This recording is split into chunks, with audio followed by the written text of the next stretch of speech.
Hey guys, couple questions came to me about finishing crosses, and one of the things that are very important, of course, as a soccer player is being in a blind side of the player when you're going to receive the ball. It's very easy for a defender to defend you.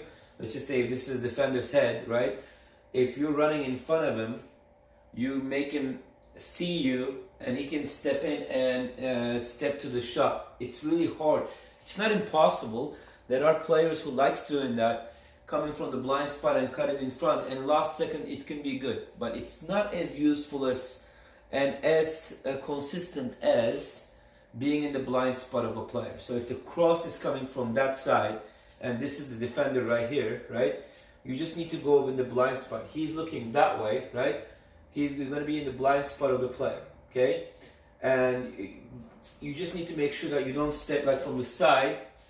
You see that he is more in front of me, right? So if I start running earlier, obviously I'm on offside, right? So you need to be staying on side, like a little bit behind him, so you can see the cross coming from there too, right? So now I can see the cross. So let's just say it beats this player, a cross coming.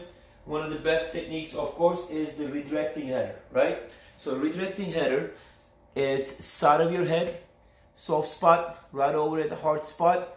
You close it over it, and you can actually redirect the ball from the side to the ground. So when you center your head like this, it's more like what I call a defensive header. It's not as hard necessarily, and this one you can actually redirect it and bring it down. It is really hard to redirect it and putting it down with power versus this one. When you especially stretch your body and do it like that, your whole body is moving from one way to another. You can finish a cross a lot better that way.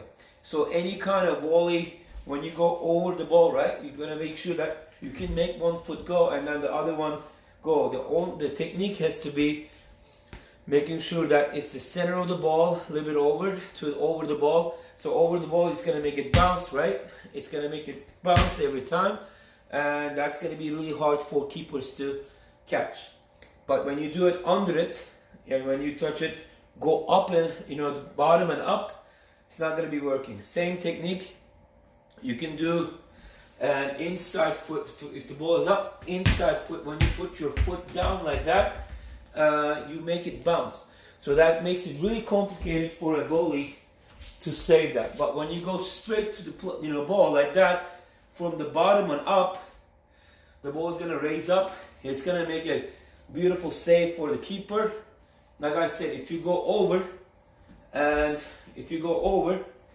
the ball and then hit it on top of it or in the center of it, it's going to be more complicated to defend. Thanks, guys.